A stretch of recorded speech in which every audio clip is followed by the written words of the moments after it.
Janam Vishnupada Brahmans Bhagavad-Acharya Asidhara Sadushi Shivan is the Divine Grace Place Bhaktivedanta Swaraj Shilprabhupada Ki Jai Gaur Brahmanande glorious to the Son devotees all glorious to Shri Guru and Shri Garanga Namo Vishnu Praya Krishna Prasthaya Buddha Srimati Bhaktivedanta Swami Namaste Namaste Saraswati Deve Gaurvani Vicharane Nirvishesha Srinivadi Paskatyadi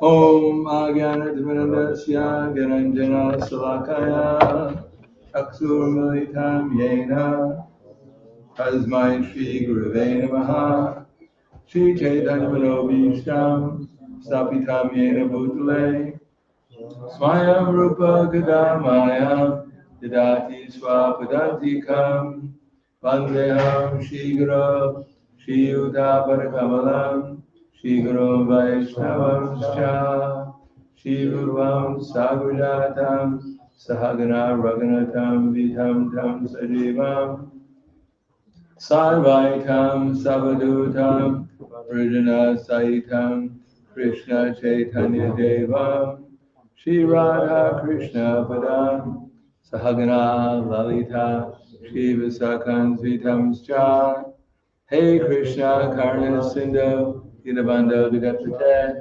Gopesha Gopika Kanta Radha Kanta Namostute Taptakanchena Gaurangi Radhe Vrindavaneshwari Vrishubhana Sudadevi Pranamami Hari Priye Panchakava Drivyascha Kripa Sindhu Vyevacha Patidanam Bhavanebhyo Vaishnavebhyo Namo Namaha Shri Shri Gaura Bhaktivinoda Hare Krishna Krishna Krishna Hare Hare Hare Rama Rama Rama Hare Hare Om Namo Bhagavate Vasudevaya Om Namo Bhagavate Vasudevaya. Om Namo Bhagavate Vasudevaya Om Namo Bhagavate Vasudevaya. Om Namo Bhagavate Vasudevaya. Om Namo Bhagavate Vasudevaya. So I'm going to actually read from the Bhagavad-Gita tonight. Chapter 10, the text number 9. Chapter 10.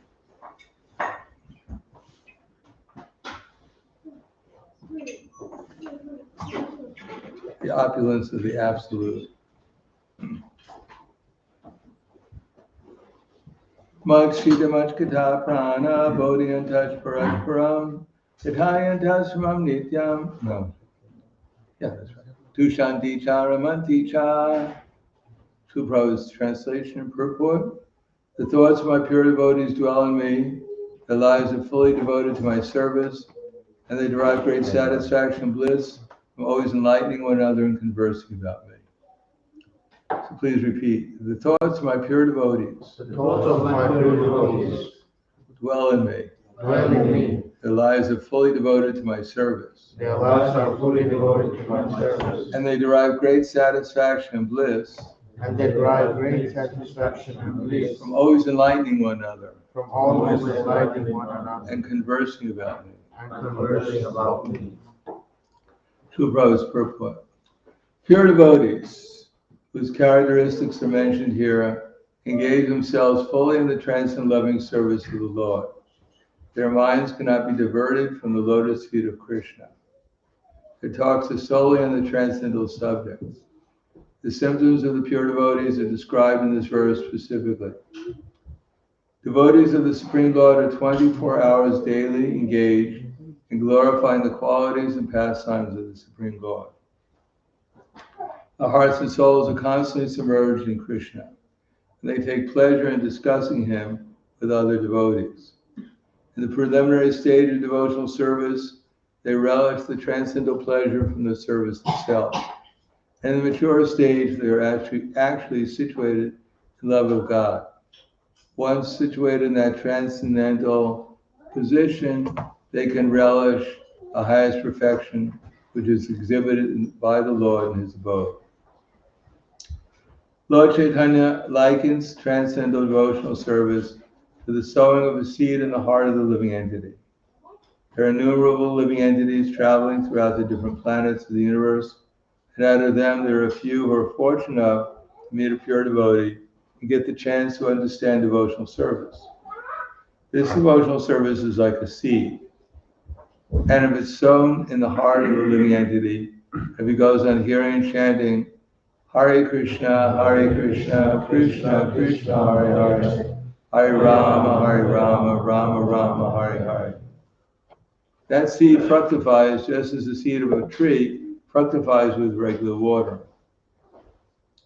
Spiritual plant of devotional service gradually grows and grows till it penetrates the covering of the material universe and enters into the Brahmajyoti effulgence, the spiritual world.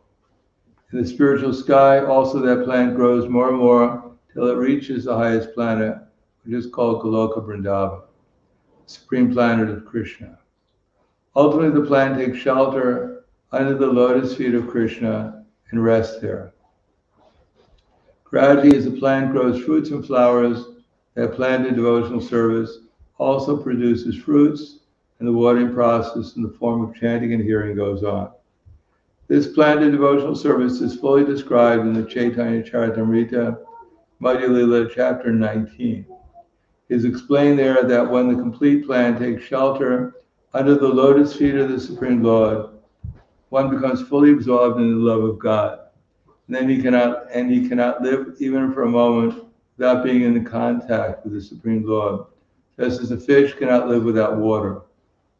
In such a state, the devotee actually attains the transcendental qualities, contact with the Supreme Lord. Narrations about the relation between the Lord and his devotees. Therefore, the Srimad Bhagavatam is very dear to the devotees, as stated in the Bhagavatam itself. 12, 13, 18. Srimad Bhagavatam Puranam Amalam Yad Vaishnavanam Priyam. In this narration, there is nothing about material activities, economic development, sense gratification, and liberation. Srimad Bhagavatam is the only narration in which the transcendental nature of the Supreme Lord and his devotees is fully described. Thus, the realized souls in Krishna consciousness take continually pleasure in hearing such transcendental literatures, just as a young boy and girl take pleasure in association. So the verse again. Machchita machkata prana bodhiyantaj parasparam vitayantaj sumam nityam tushanti charamanti cha. The thoughts of my pure devotees dwell in me. Their lives are fully devoted to my service. They derive great satisfaction and bliss, always enlightening one another and conversing about me. Namo Om Vishnu Padaya Krishna Prasthaya Bhutale Srimate Bhaktivedanta Swami Namane Namaste Saraswati Deve Gauravani Pacharane Nirvishesha Shrindivadi Paskrityade Sutane.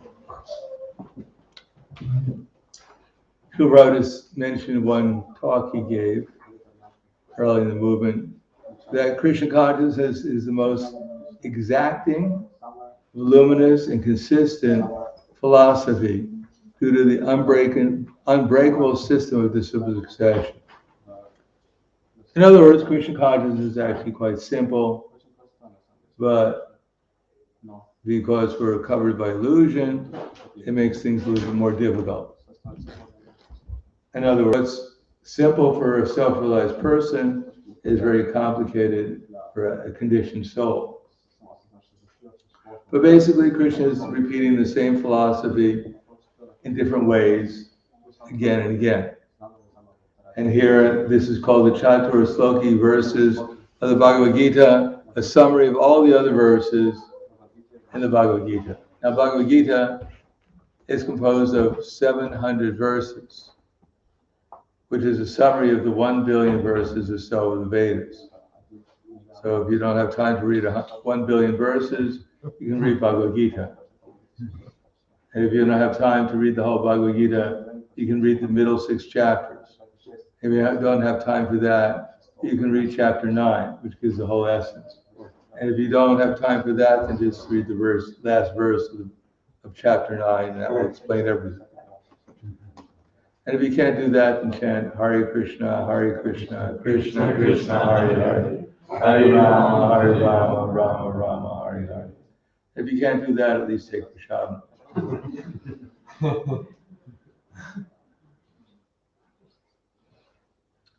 So here it explains part of the process of pure devotion, of becoming a pure devotee.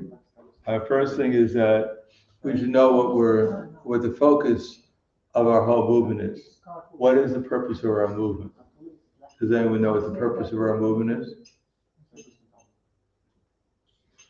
Well, To remember Krishna, never forget him. yes. Why are we always trying to remember Krishna and never forget him? Why should we do that? I mean, young people, they get married and they always remember their girlfriend or their boyfriend. They never forget them. So why are we trying to remember Krishna and never forget him? Yes. Our internal love. Lord Krishna is. We have a romantic affair with Krishna. Yeah. He's our soulmate. Yes, that's true. We're trying to become convinced that Krishna is the Supreme Personality of Godhead, that he's something special. As he says in the previous verse, he's not an ordinary person. He's the source of everything. He's Bhagavan. He has all beauty. He has all knowledge. He has all fame. He has all strength. He has all knowledge. He has all renunciation. And he has all wealth. Unlimitedly. Now, we can't understand what that means because we don't have the vision to see his beauty. We don't have the depth of consciousness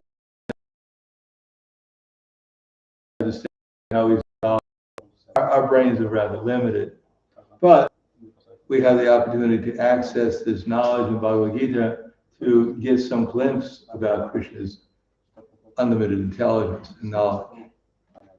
So we have access to experience that, especially through Bhagavad-Gita. So first Krishna says, I'm the source of everything. Everything comes from me. Inconceivable. And at the same time, how to realize it. Now here's the process. One is Sambandha, Krishna is God. And that means we're not God. There can't be too many God. There's only one real God, and there's a lot of people pretending to be God.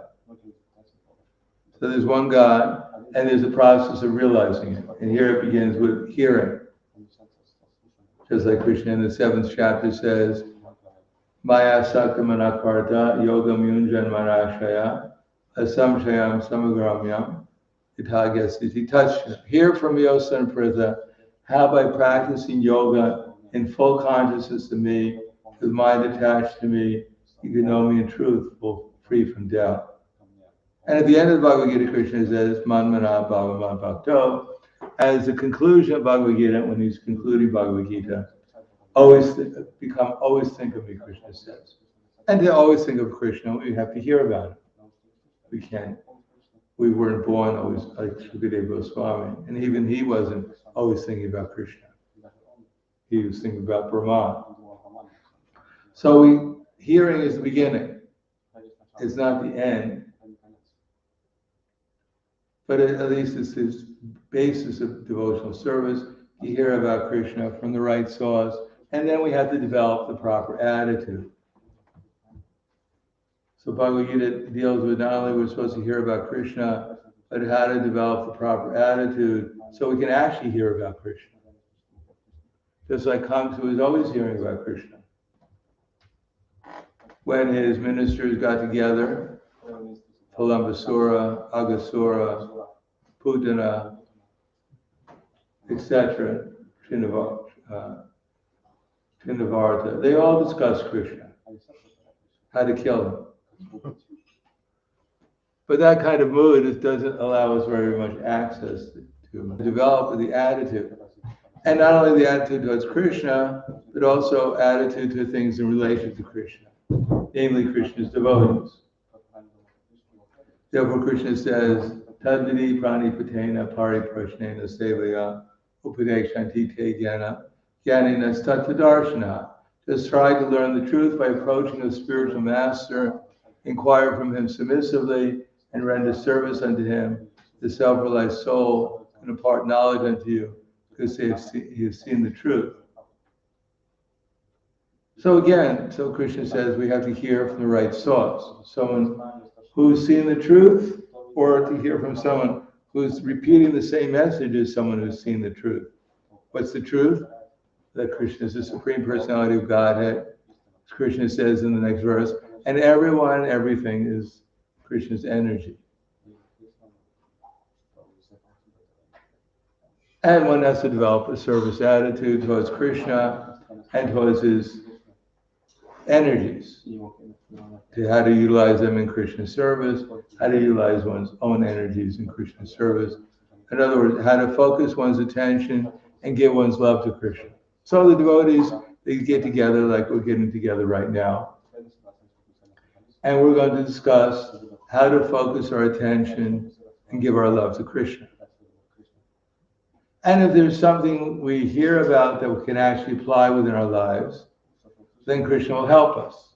In other words, we have to hear something and we have to agree that this is actually important, something that's useful for my life, I'm going to change my life.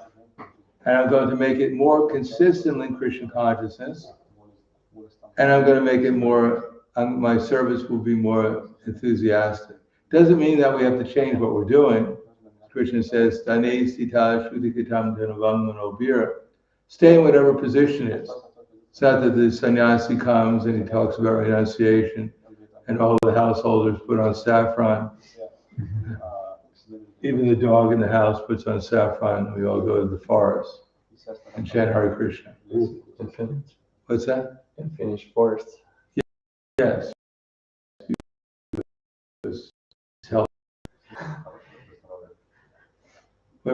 Because we have to renounce our home, our family, and therefore that's the method of becoming Krishna conscious. Well, if you go to the finished forest, it's a good method of becoming unconscious. Because we're not prepared for it. We're not Haridas Thakura, we're going to sit down and chant 180 rounds every day. And when the baby's crying, we just keep on saying, chant, chant, chant. No, remaining in any situation, we're supposed to hear Tanu Vangmanobhir, and then engage our Tanu, our body, our mind, and our words in Krishna service. That's the process of becoming Krishna conscious. Stanesita Shuddhikatam. So we're supposed to hear, and as Krishna had said previous in that verse, Yane Priyasamudapasthanamanteva Jivanti Sanmukharidam Bhavadiya Varta. We're supposed to hear from devotees who have some experience in Krishna consciousness based upon their hearing from our acharyas. In that way we can hear from our acharyas either directly or indirectly. And then we're supposed to utilize our body, mind, and words so that it's steadily in Krishna's service. Dedicate whatever we're doing to Krishna's service with steadiness and enthusiasm. It's not that we have to change anything. As Krishna says in another verse in the Bhagavad-Gita, everything already belongs to him. So we're not trying to get something, or we're not trying to lose something, because everything belongs to him. Or Tesham Sadata Matshita Machkata Prana Bodhiantash Parashparam. That's not right. What is that? Chaitasa sarva karmani maya sanyasimatra Buddha yoga mapashvitya mashita satatam bhava. And all activities depend upon me. Work always under my protection, and in such devotional service, be fully conscious of me. So our aim is to become conscious of Krishna. But we cannot become conscious of Krishna unless we take to a threefold process in whatever we're doing. So if you can remember anything from this class, there's a threefold process. First process, sambandha. Everything here belongs to Krishna. If we don't accept that, then Maya will tell us everything doesn't belong to Krishna. We're already living in that atmosphere. So we have to at least theoretically accept that everyone and everything belongs to Krishna. It's not mine. And we get into trouble when we forget that. But if we can remember that, the next thing is, all right, I accept everything belongs to Krishna. Now there is abhideya. What am I supposed to do with Krishna's energies that he gave me? So one has to find out from Krishna and his representatives what to do with his energies. As Prabhupada writes in that particular purport, Arjuna had the good fortune of being directly associated with Krishna. So we could ask Krishna, what do you want me to do? But if we're not directly associated with Krishna, then if one follows the instructions of Krishna in this book, as well as under the guidance of the representative of Krishna, then it's as good as Krishna being personally present there. All right, so now I accept that everything belongs to Krishna. Now I'm going to utilize my energies in Krishna's service, whatever influence I have, whatever I have influence over. But now I'm supposed to do it, prayojana, to please Krishna. Bhakti. One is karma yoga, next step is jnana yoga. Now there's Ashtanga yoga, I'm doing it to please Krishna. And then we have bhakti yoga. If one does that, follows the process, then Krishna, that's called bhakti yoga. The conception that everything belongs to Krishna, everything, find out how to utilize Krishna's energies in order to please Krishna, and then when Krishna reveals himself, then we're situated in bhakti yoga, Krishna consciousness. So that's the formula. Unless we follow the formula, it's not possible to think of Krishna in devotion. It's possible to think of Krishna somehow or another want to kill Krishna or something like that, or we're afraid of Krishna, we're envious of Krishna, whatever. We can think of, but that one, that's not bhakti. Kamsa did not believe everything belonged to Krishna. He did not take instructions from a pure devotee how to serve Krishna, nor was he interested in pleasing Krishna. He wanted to kill Krishna. But because Krishna was the object of his attention, therefore he was always thinking about Krishna, always remembering him. Even when he saw his wives, he thought they were Krishna and Balaram. He was so aware of Krishna. But he was a demon. But we're trying to become devotees. Therefore, Srila Rupa Goswami expresses that there are two levels of devotees, or it's probably the purport. One of them is aspiring to become liberated from the material concept of life. They're called neophyte devotees. They're trying to at least come to the platform of work on the platform of liberation. There's neophyte devotees who are not working on the platform of liberation. There's neophyte devotees who are working on the platform to become liberated. And then there's liberated devotees, and then there's pure devotees. In other words, Kanishta, Madhyama, and Uttama.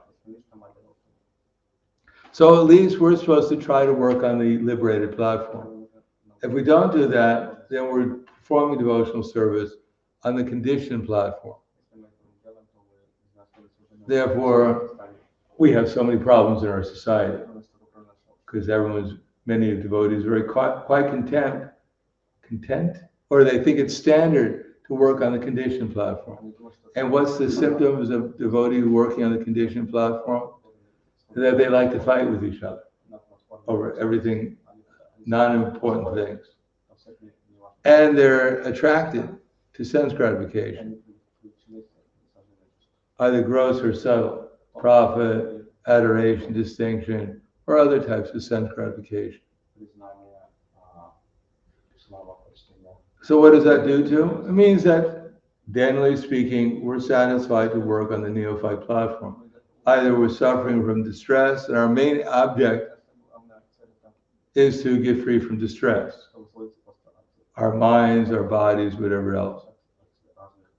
Stress mainly due to the fact that we're desiring sense gratification. That's the root cause of all the stress. And of course, modern civilization, the root cause, they're not only desiring sex life, but they also want to kill animals, especially the cow. So that causes unlimited distress. Devotees may be attracted to sense gratification in the form of illicit sex. Generally, they can give up intoxication, or they can give up eating meat. Mental speculation or gross gambling they can give up. But modern society is unlimitedly in anxiety because they kill the cow. Because they kill the cow and the bull. Therefore, they've complicated everything. They need tractors, they need machines, they need everything in order to get produce from the land. They have to drill into the earth to get oil for these machines. They have to have trucks and refineries and stores and everything else, just because they want to kill the cow and eat it. They've complicated everything. Technology and industry is all based upon cow slaughter and bull slaughter. So modern society is completely anxiety. The devotees are just partially in anxiety, most of them. Why? Mostly because they don't know why they're offending other devotees, why they're in illusion. They're not quite clear. But actually, basically speaking, it's because we have a mundane vision, because we're covered by illusion. And why are we covered by illusion? Because we don't hear the philosophy. And why don't we hear the philosophy? Because we don't accept authority, basically speaking. We don't believe authority. We don't believe that anyone who's speaking the philosophy actually understands the philosophy enough to tell us something that we might apply within our lives to make it meaningful, advance ourselves in Krishna consciousness. It's generally due to the fact that we haven't really understood. I think we've understood them.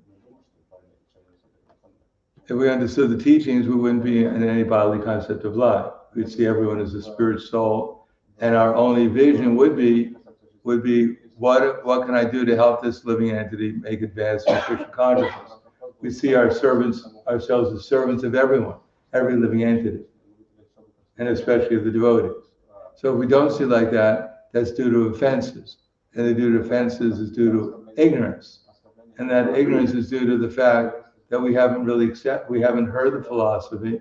We haven't heard the philosophy because we don't accept others when they're repeating the philosophy, because we don't really think ourselves to be servants of others.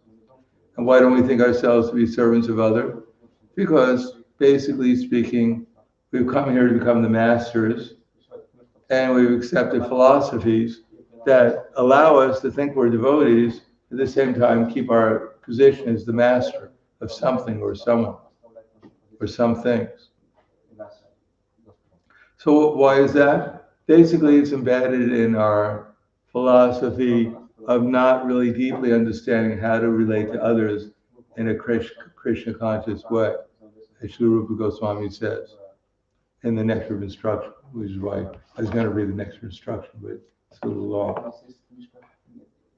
In other words, Rupa Goswami says that we should learn, or as Chaitanya Mahaprabhu has summarized our whole philosophy when he was asked, can you give us a summary of the philosophy? The whole Chaitanya Charitamrita. So he says, Yari Deka Tari Kaha Krishna Upadesh Amar Aga Gurahana Tari Desh. Whoever we meet, we only have one relationship with everyone. That relationship is we should try to figure out what I could tell them to help them become Krishna conscious. In other words, everyone is supposed to become guru. not only people have the title of initiating guru, that's not, title of initiating guru doesn't make one any more of a guru than anyone else just because you have a title. Title doesn't really add anything to one's consciousness. No, actually, everyone is supposed to become guru. Shiksha guru, Diksha guru. Those are the two main gurus. Everyone has that responsibility. And if we don't take up that responsibility, then we're not serving Chaitanya Mahaprabhu.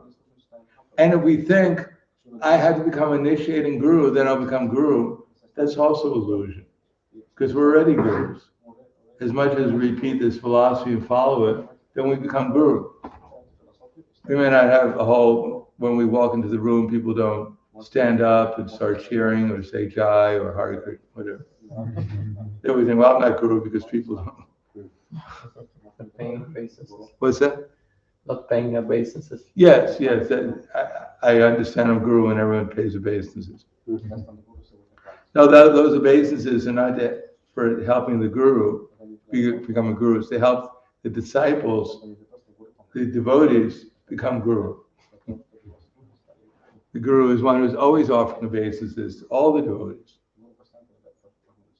appropriately. So it's just to help the devotees practice so they can actually become genuine gurus, that's all. Be genuine gurus. So the point is that not everyone is on the same level of consciousness, on the same level as elevation, but everyone has a duty to act as guru in the sense that one should, whoever we meet, we should try to help them become Krishna conscious. Repeat the message, coming into succession from Krishna. Because Krishna is the guru, the actual guru, and everyone else is servitor guru to Krishna. So, in the beginning, we're on the level where we're trying to become free from distress, or we want some material benefit. So that's all under the realm of we want something from Krishna. And then if doesn't want, one is satisfied with one's material position, then generally speaking, one looks for knowledge, how to actually become completely liberated from material problems. Not just superficially, but more deeply. Not only externally, physically, but also mentally and emotionally and intellectually. Things properly. Yoga, become inquisitive, and by inquisitiveness we can come to the platform of liberation, where we give up hankering and lamentation over this body, because we realize I'm not the body, so why should I be so much concerned with the body? We may want to maintain it in Krishna's service, because it belongs to Krishna, but we tolerate. And then one can come to the platform, one can see everyone equally, as Krishna's eternal servants, in different dresses, under different modes of material nature, and then one can actually begin real devotional service, which means basically speaking, to help others become Krishna conscious. To have enough experience and knowledge to assist others, or to whatever extent we have experience and knowledge, to assist others in becoming Krishna conscious. If we have no knowledge, or if we have knowledge, then we can repeat the message.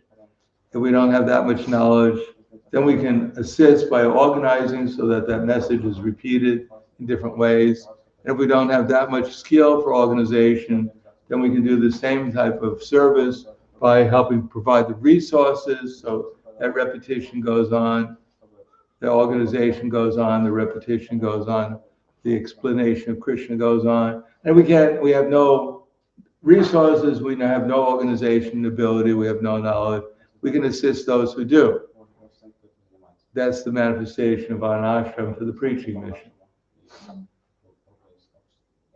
But the whole idea is to spread the message of Krishna, that Krishna is God, that's all. That he's the Supreme Personality of Godhead, and that we're all his servants.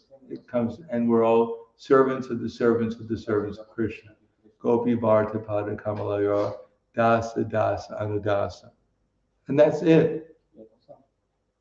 And as much as we do that, we assist, we hear, we have some ability to hear, and then we accept, and therefore we utilize of our energies in assisting the Sankirtan movement, Even in our home, we have a little temple, we have a little altar in our home, and with our family, we sit down and we chant Hare Krishna together.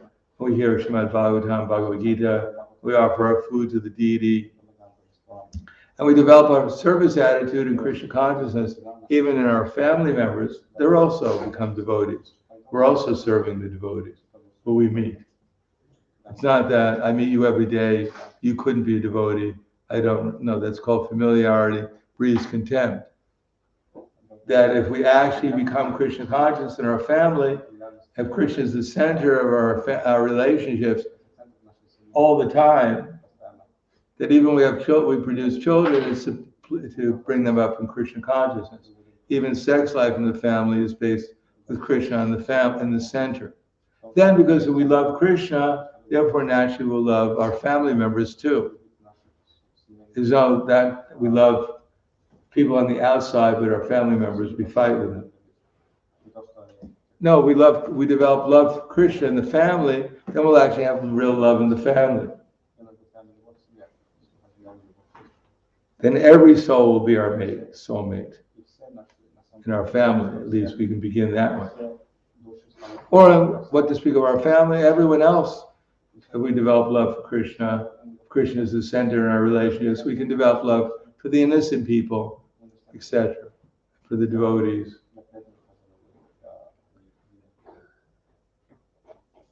Therefore, the idea is that we take shelter of the instructions of the topmost devotee, and we learn how to have loving relationships with others, so that whoever we meet, we take instructions from the topmost devotee, and therefore they tell us the topmost devotee, is we see who is better, who's more consistent, as Krishna says in the next verse, Tesham satatam yuktanam bhajantam priti purvakam tadami buddhi yogam tam yena mamu puyantite. So we have to see, that's why we're hearing, to develop a vision, who's more, what's important.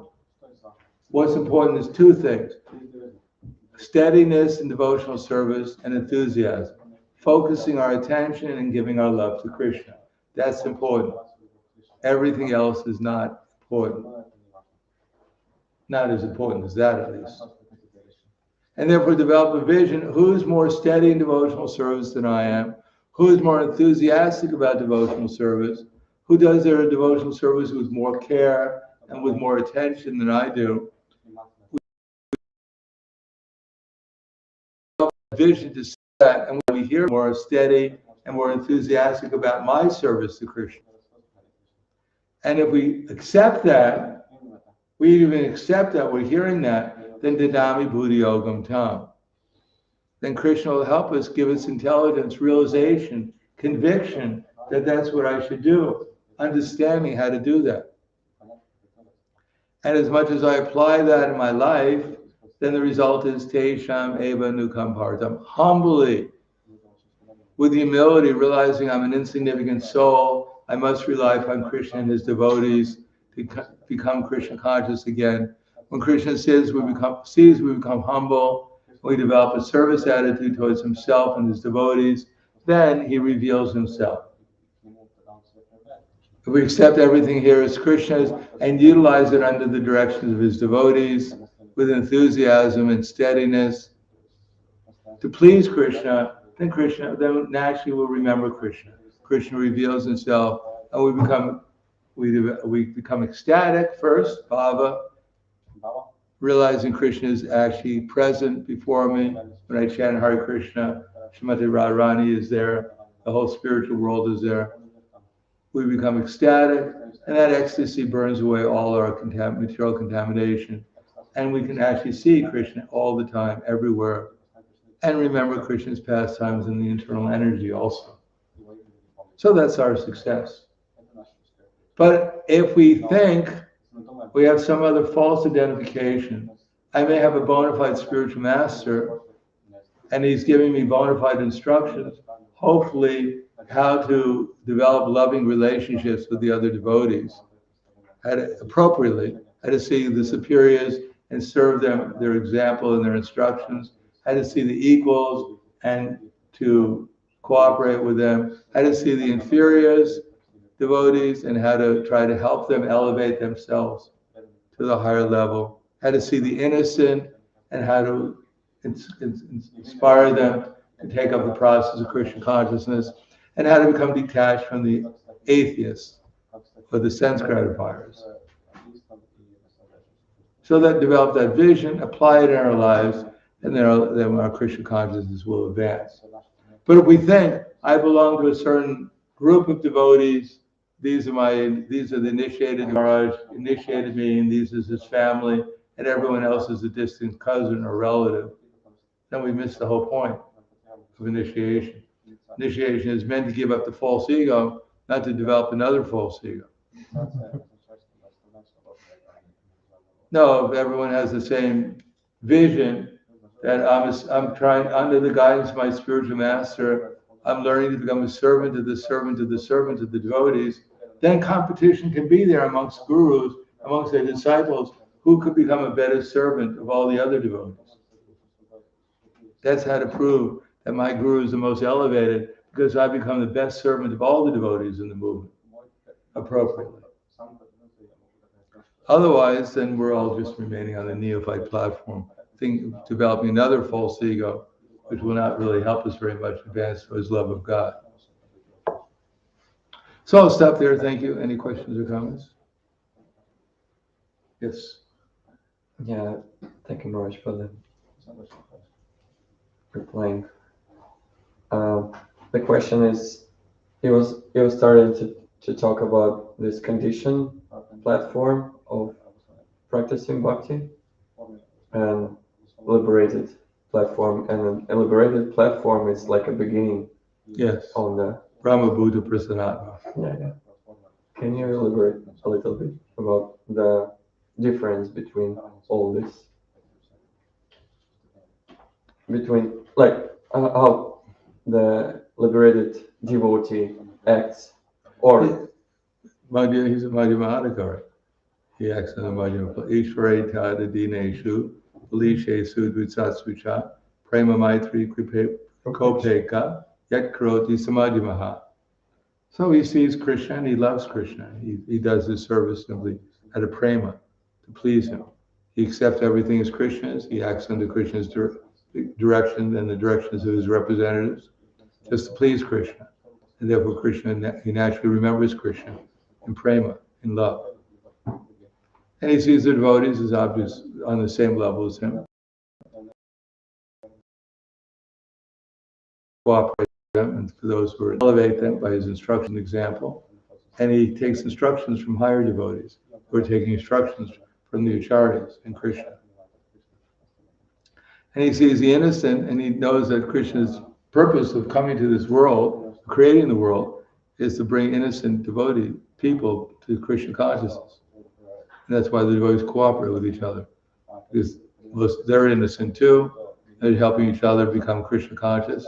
They're helping innocent people to come to the family of Krishna. And the atheist, he avoids them because he knows that he may not be able to help them, and he'll get entangled if he gets too much intimately involved with them. So that's how he acts. Those who are understanding that everything is Krishna's, therefore there's nothing to hanker for, lament over, that everyone is Krishna's servant, and therefore there's no one to be envious of. Is I understood right?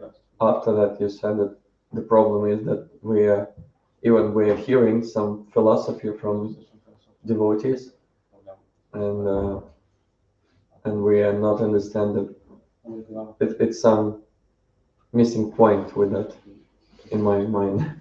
You was telling that we're hearing, but without any faith in Well, if we think that there is one devotee, he knows everything, and everyone else knows nothing compared to him, then we miss the whole point. Because there's only one philosophy, and everyone who's repeating the message is repeating the same philosophy, maybe with different degrees of realization. But ultimately, the philosophy is that everyone is Krishna's servant, and we should serve them appropriately out of love. So it doesn't really matter who's repeating the philosophy. I mean, it does matter. If someone has more realization, then it's easier to understand how we should serve all the other devotees out of love, with love and devotion, including Krishna, of course. That's why we're.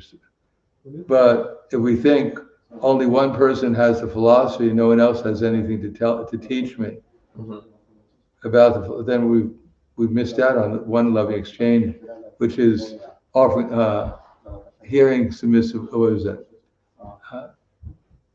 That Didati Pratigrinati Goyam Akiti Prishati Bodhe Bojayate Chaiva Shadvidam Prati Lakshana. Offering gifts in charity, accepting charitable gifts, revealing one's mind in confidence, inquiring confidentially, accepting prasad and offering prasad. So we have to be prepared to hear others' their realizations about Krishna consciousness and try to appreciate them and try to apply them in our life when possible. And we have to be able to offer others the opportunity to hear what our realizations are, if they're appropriately, to try to inspire them in Krishna consciousness too. So we think that I'm initiated by a spiritual master, and therefore he's saving me, and everyone else has, is more or less a secondary position. I've missed the whole point. There's nothing but Krishna. And the devotees are repeating Krishna's instructions. They're all representatives of Krishna. They may not be equal representatives of Krishna, but they're all equal, but the message is the same. It's a Guru Tattva. What's that? It's like a part of Guru Tattva. Yeah, as Prabhupada said when he was asked in 1977, at the end, almost before he disappeared, some government officials came to Prabhupada to ask him privately something. This is November 1977. And they asked Srila Prabhupada, they asked the caretakers of Srila Prabhupada to leave the room so they could ask something confidential to Prabhupada. So Prabhupada agreed, and I was told Bhakti True Maharaj left the tape recorder on to find out what they were saying. So we have a recording of it.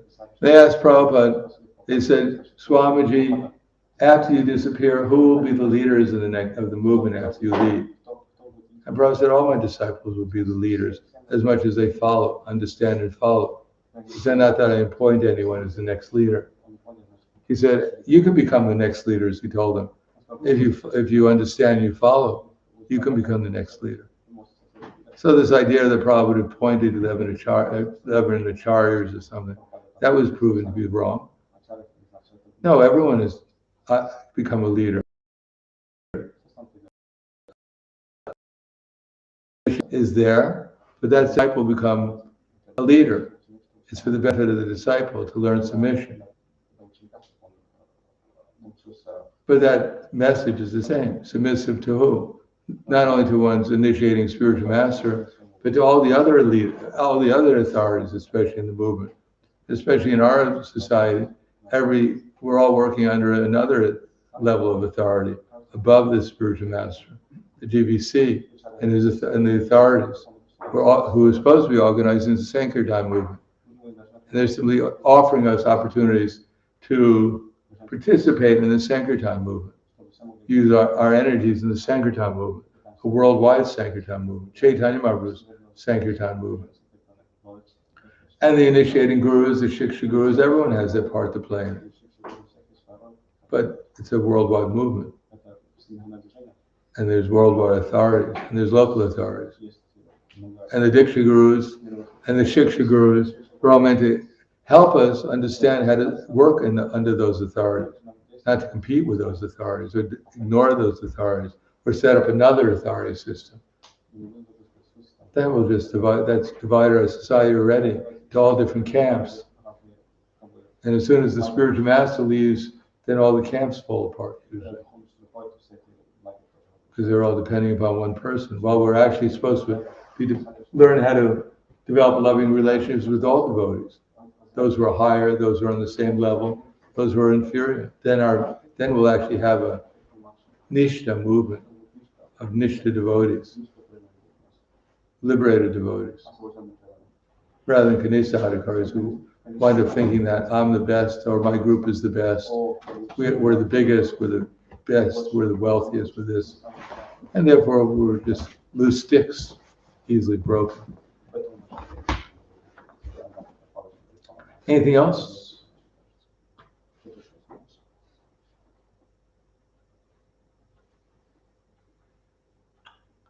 Okay. Thank you, Grantaraj, Bhagavad-Gita ki jai, Prabhupada ki jai, Gaur Premanande.